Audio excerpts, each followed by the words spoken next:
हाँ कोई दिक्कत नहीं, चलता है यहाँ तो, जितनी बार एक्सरसाइज उतना मजा है ना। देखो हमारे ना कई सारे बच्चों की समस्या आई कि हेल्पिंग वर्ब वाले उनको समझ में नहीं आए, कईयों के आती है। अब देखो सबसे पहले तो प्रारूप समझो, आपको याद होना चाहिए कि कैसा दिखता है हेल्पिंग वर्ब वाला क्वेश्चन। तो एक तो दो चीजें होती हैं कॉमन चीज, एक तो पीछे की तरफ क्वेश्चन मार्क आएगा और यहाँ आएगी HV।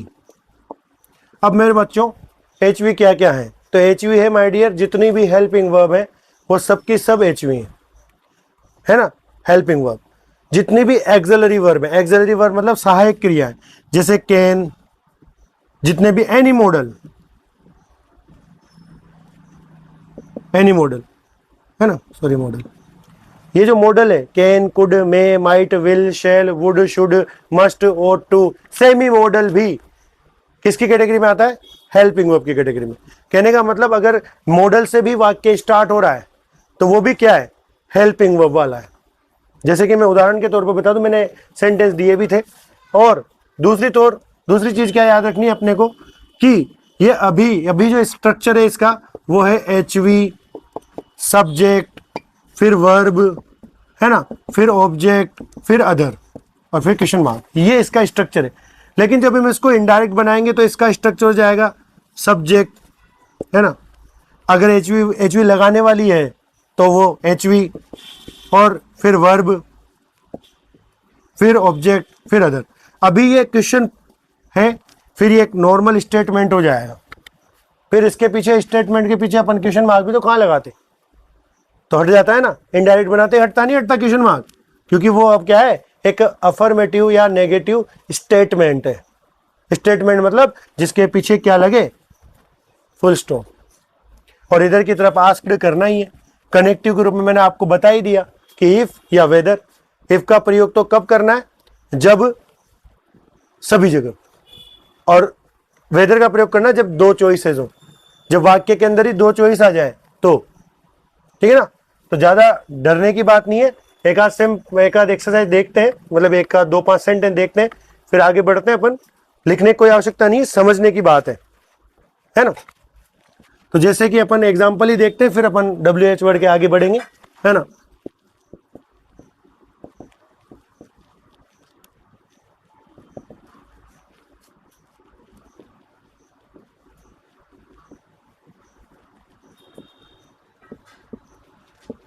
अब जैसे ये क्वेश्चन है, I said to her can you pass me salt, है ना, साल्ट भी बोलते हैं कई लोग। मैं देखो भाई, इंडियन लोगों का जो प्रोनाउंसिएशन एक्सेंट होता है ना वो अलग अलग ही होता है, क्योंकि हमारे चाइल्डहुड, हमारे बचपन में हमें कोई ऐसे टीचर नहीं मिले जो कतई परफेक्ट जिनका प्रोनाउंसिएशन रहता हो। तो हमारा परिवेश, हमारे घर पे हाड़ौती बोली जाती है, साउथ में चल जाओगे तमिल तेलुगु बोली जाती है, तो तमिल तेलुगु का अलग इंग्लिश लेंगे, वो अलग तरीके से अंग्रेजी बोलते हैं। तो कई लोग साल्ट बोलते हैं। अभी जैसे आप MP चले जाएंगे ना, तो इस लोग को लाग बोलते हैं, लोस को लास बोलते हैं। ये लोस, मेरे को बिजनेस में बहुत लॉस हो गया, है ना। तो ये डिपेंड करता है कि बोलते कैसे है ना। तो ये माइंड करने वाली बात नहीं है, माइंड करने वाली बात है कम्युनिकेटिव स्किल्स। अगर आप बात सामने वाले की समझ रहे हो, बस उतना ही, ज़्यादा नहीं चाहिए, है ना। एक लाइन में ज़्यादा से ज़्यादा 3-4 वर्ड्स के अगर हिंदी अनुवाद आया ना, अपने को अर्थ समझ में आ जाता है। नहीं आता हो तो बताओ। तो यही पैटर्न है, आधे से ज़्यादा जिन लोग बाग यही कर रहे हैं। और अगर इसको पावर को बढ़ाना है, अभी मैं भूल गया था, मुझे याद दिलाना, सबके पास अपने पास वो किताब है और अपन वो पढ़ ही नहीं रहे, क्योंकि मैंने भी वो एक वेब सीरीज देख रहा था मैं अभी, उसमें देखा था मैंने ये, उसकी अंग्रेजी वो वर्ड पावर मेड इजी, इस नाम की किताब से ही अंग्रेजी सही होती है उस बच्चे की। वो एक हिंदी मीडियम से बिलोंग करता है और लास्ट आते आते तो बहुत शानदार अंग्रेजी फ्लुएंसी इतनी अच्छी हो जाती है, मस्त, है ना। चलो जान। तो आई सेड टू हर, तो आई सेड टू का आस्क्ड होता है, पीछे जितने भी ऐसे वाले हो क्वेश्चन मार्क वाले, उनमें आस्क्ड करते हैं हर। फिर उसके बाद में इफ लगाना है, क्योंकि नॉर्मल सेंटेंस है। अब ये यू जो है ना, यू का परिवर्तन होगा किसके अनुसार, हर के अनुसार, क्योंकि यू सेकंड पर्सन की फैमिली से बिलोंग करता है और इसका बाहर वाले ऑब्जेक्ट के अकॉर्डिंग चेंज होगा। वो बाहर वाला ऑब्जेक्ट है हर, तो ये यू तो फर्स्ट है, ये हर तो थर्ड है, तो हर का फर्स्ट क्या होगा, शी। फिर कैन का हो जाएगा कुड, अब जब कैन का कुड कर दिया तो फिर पास की फॉर्म नहीं बदलनी, पास एज इट इज रहेगा। कई लोग बच्चे मैंने देखे हैं वो क्या करते हैं, कुड भी कर देते हैं, पास्ट भी कर देते हैं। दोनों परिवर्तन है, एक सेंटेंस में एक ही बार टेंस चेंज होगा, इस चीज को समझे, ठीक है ना। तो she could pass me, me will be change according to I, और आई और मी दोनों बाई बाई हैं तो मी का मी रहेगा, है ना। फिर हो जाएगा 60, और it is now an statement. अब ये एक स्टेटमेंट है, स्टेटमेंट है सॉरी। नेक्स्ट देखते हैं, एक और देखते हैं। माई मदर सेड टू मी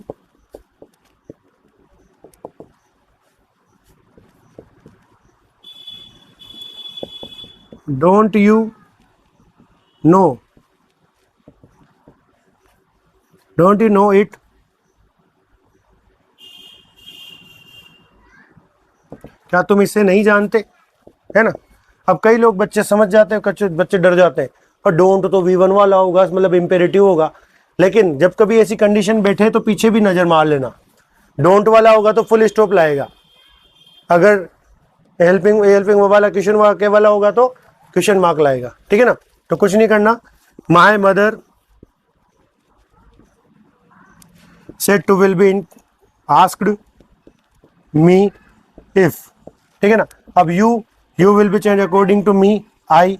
अब डोंट, देखो मेरे बच्चों, जब डू अकेला आए तो उड़ जाता है, मेन वर्ब की सेकंड फॉर्म हो जाती है, बट अगर डोंट आ जाए तो डिड नॉट होगा, डिड नॉट आ जाए तो हेड नॉट होगा, है ना।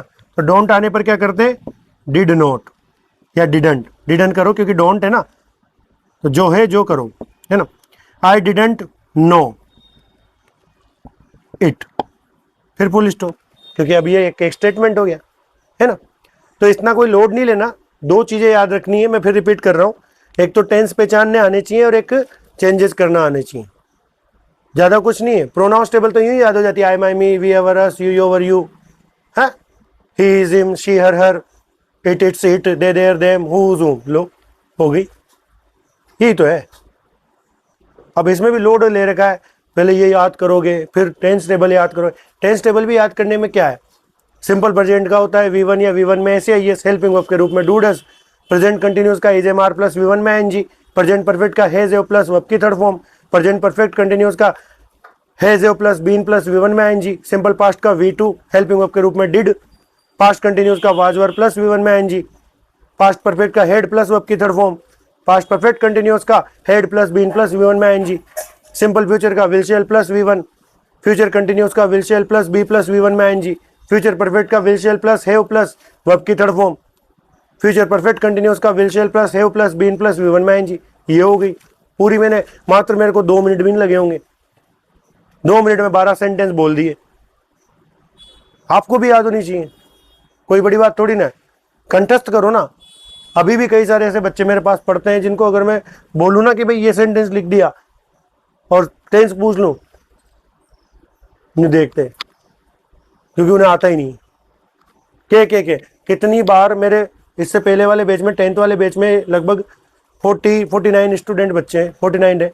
अब 49 में से मैं कह रहा हूँ तुमसे लिख के दे रहा हूँ, अगर मैं अलग अलग बिठा दूँ ना तो 14-15 बच्चे तो ऐसे निकल जाएंगे जिनके टेंस गलत जाएंगे, टेंस पहचानना ही नहीं आते उनको,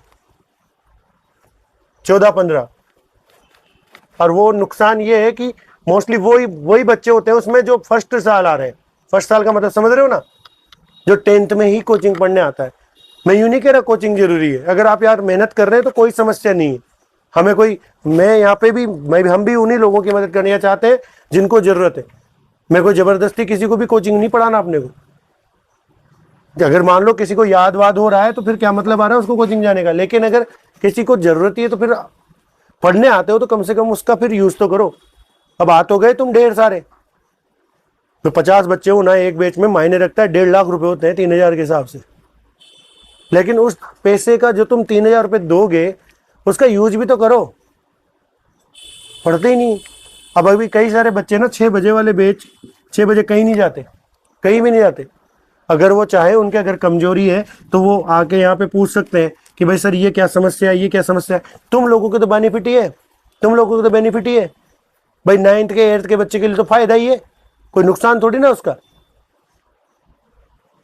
क्योंकि जो पेपर है एर्थ का वो तो आता ही लो है, कतई लो। पूरे साल भर नहीं पढ़ाया मैंने एर्थ का, इनको पूछ ले ये बेटे बच्चे, पूरे साल भर नहीं पढ़ाया एर्थ का।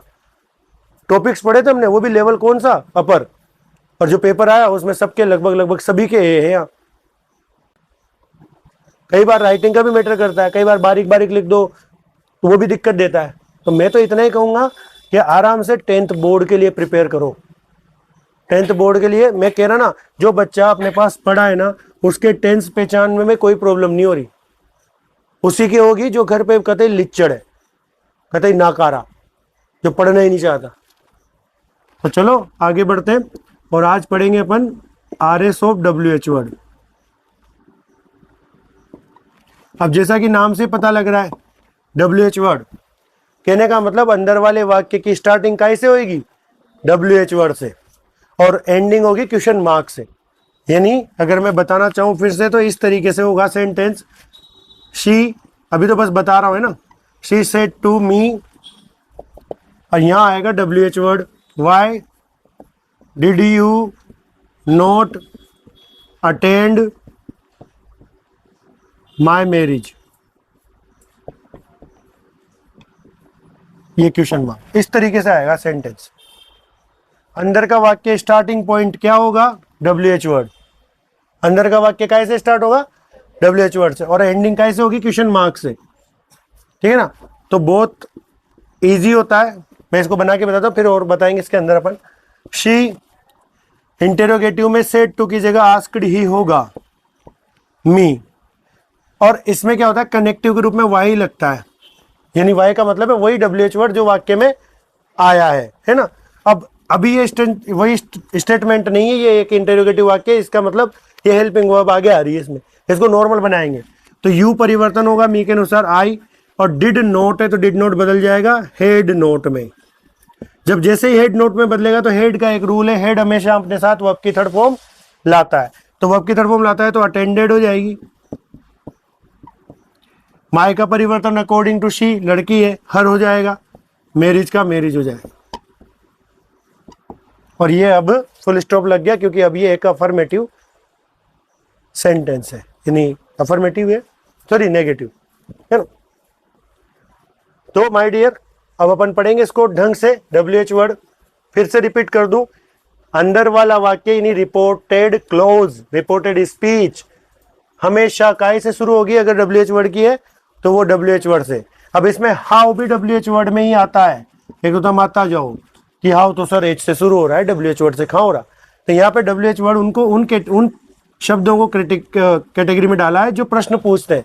तो हाउ भी क्या करता है, प्रश्न पूछता है, जैसे how are you, how you came, how did you come here, तुम यहाँ कैसे आए।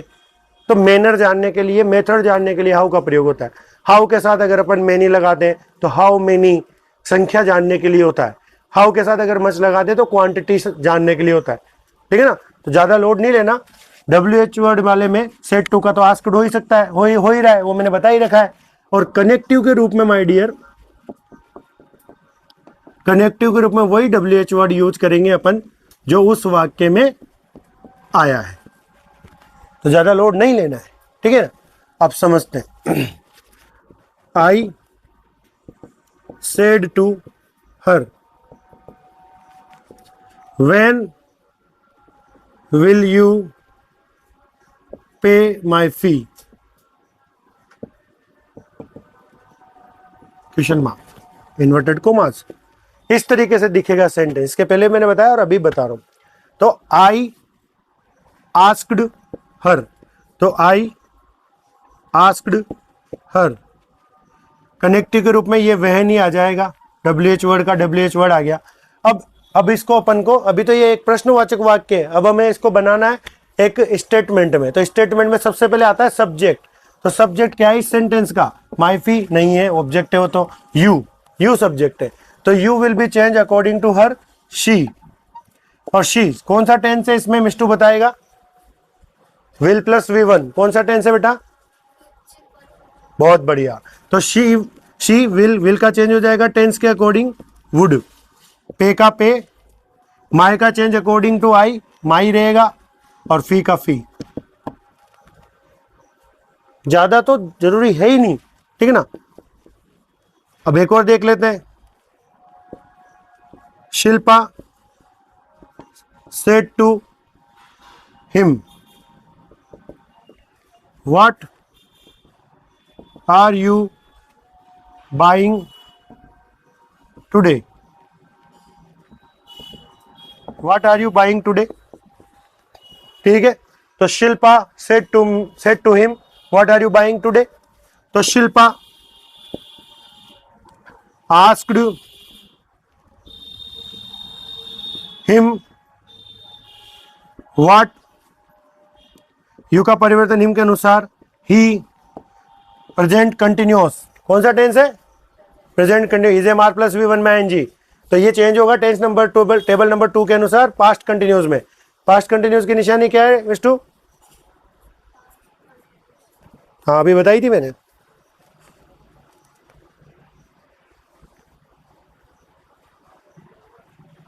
कोई बात नहीं। वाज वर प्लस वर्ब की फर्स्ट फॉर्म में आईएनजी, तो ही के अकॉर्डिंग होएगा वॉज, और बाइंग का बाइंग ही रहेगा, और टुडे का दैट डे। डन। अब देखो मैं तुम्हें एक सीधी सी चीज बताता हूं, है ना, यहां ध्यान दो। कितने टेंस है, 12।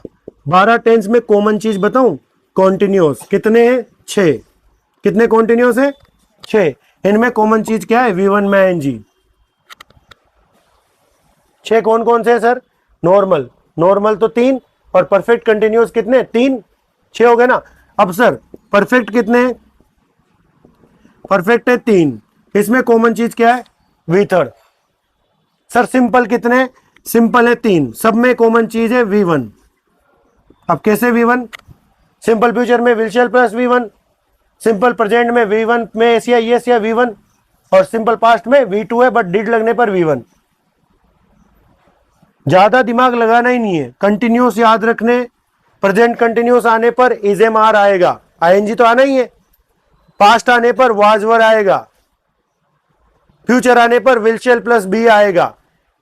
ये तो नॉर्मल कंटिन्यूस हो गए। अगर फ्यूचर परफेक्ट कंटिन्यूस होगा तो will shall plus have plus been plus V1 में एनजी आएगा। अगर पास्ट परफेक्ट कंटिन्यूस हुआ तो हैड बीन प्लस V1 में एनजी आएगा। प्रेजेंट परफेक्ट कंटिन्यूस हुआ तो has have plus been plus V1 में एनजी आएगा। परफेक्ट ले लो, प्रेजेंट परफेक्ट हुआ हैज हैव प्लस वर्ब की थर्ड फॉर्म आएगा। पास्ट परफेक्ट हुआ हेड प्लस वर्ब की थर्ड फॉर्म आएगा। पास्ट के बाद में फ्यूचर परफेक्ट हुआ तो will shall plus have plus verb की थर्ड फॉर्म आएगी। सिंपल में, सिंपल फ्यूचर में will shall plus V1, simple past में V2 या डिड आने पर V1, और सिंपल प्रेजेंट में V1 में एस या यस या V1। कहां दिक्कत है, थोड़ा सा रोजिना रिपीट मारो, रोजिना रिपीट मारोगे हो जाएगा, ठीक है। लिख लो आप,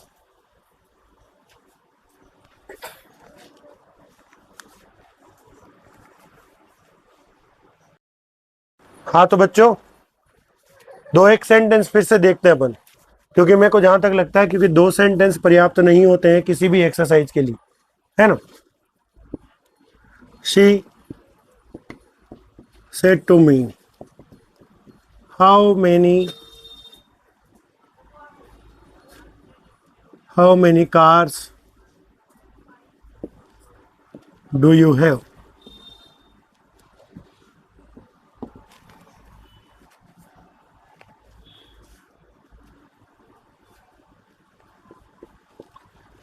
तो शी आस्क्ड, मेरे साथ ही लिख लो तुम, है ना, हाउ मेनी कार्स। अब मेरे बच्चों कई लोग सवाल उठाते हैं, सर WH वर्ड के साथ तो अपन केवल WH वर्ड ही लाते हैं, तो ये मेनी कैसा है और फिर कार भी क्यों आया। तो इनकी एक तासीर है बच्चों, मतलब एक नेचर है इनका। हाउ मेनी अगर होगा ना तो हाउ मेनी जिस नाउन के लिए आएगा वो नाउन उसी के साथ होगी। हूँ उसका भी ऐसा ही है, हूँ भी जिस नाउन के लिए आएगा उसको लेके आएगा, है ना। तो हाउ मेनी कार्स, यू का परिवर्तन में के अनुसार आई, डू अकेला आया है उड़ा दो, हैव का हो जाएगा सेकंड फॉर्म आई हैड। हाँ विच भी लाता है, विच भी नाउन लाता है। He said to her,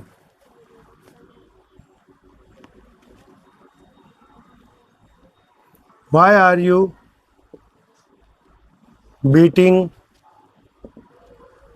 beating your dog.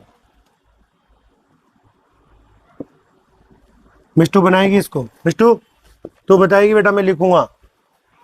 He said to her why are you beating your dog. इसको बनाएंगे अपन अब, है ना बच्चे, बताओ। ही आस्क्ड हर, वाई का वाई, बहुत बढ़िया। कौन सा टेंस है ये भी बताओ।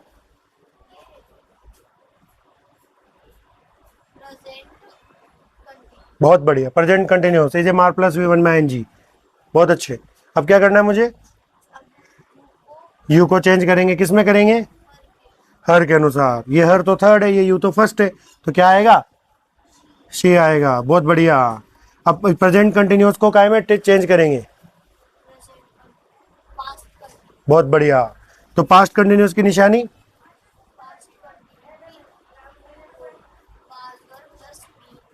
नहीं, was were plus V one में एनजी।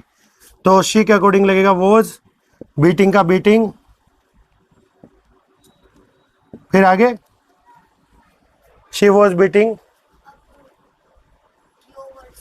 हाँ, तो योवर का परिवर्तन क्या होगा, किसके अनुसार, ना, हर के अनुसार ही। देखो मेरे बच्चों, यू का परिवर्तन कैसे करता, तो योवर का भी हर से करेंगे। ये माए थोड़ी ना है, माए होता तब अपन ही से करते, है ना। तो ये भी हो जाएगा हर, डॉग का डॉग, ठीक है ना। अब फटाफट से लिख लो, मैं आपको होमवर्क दूंगा फिर, ठीक है ना। इसके बाद डायरेक्ट होमवर्क, ये आज का होमवर्क है। अगर आप चाहें तो कमेंट में भी इसके आंसर दे सकते हैं, और आप अगर यहाँ पढ़ते हैं तो डायरेक्ट आके चेक भी करा सकते हैं। जैसे भी 10th वाले हैं ना, 10th वालों को करना चाहिए ये, लेकिन वो 10th वालों को कह भी दिया मैंने, लेकिन फिर भी वो नहीं करते। भाई यूट्यूब पे जाओ, ब्लूज कोचिंग क्लासेस सर्च करो, लास्ट में जाओ, लास्ट में चल जाओ, तुम तो देखो भी मत, लास्ट के 10 मिनट 10 सेकंड 15 सेकंड देख लो, जिसमें आपको ये क्वेश्चन मिल जाएंगे, और इनको सोल्व करो, प्रैक्टिस ही होगी, ठीक है। तो कल मिलते हैं इसी समय पे। लाइक करो, शेयर करो, सब्सक्राइब करो चैनल को, लाल वाला बटन दबाओ या उसके साथ खाना खाओ, तुम्हारी मर्जी।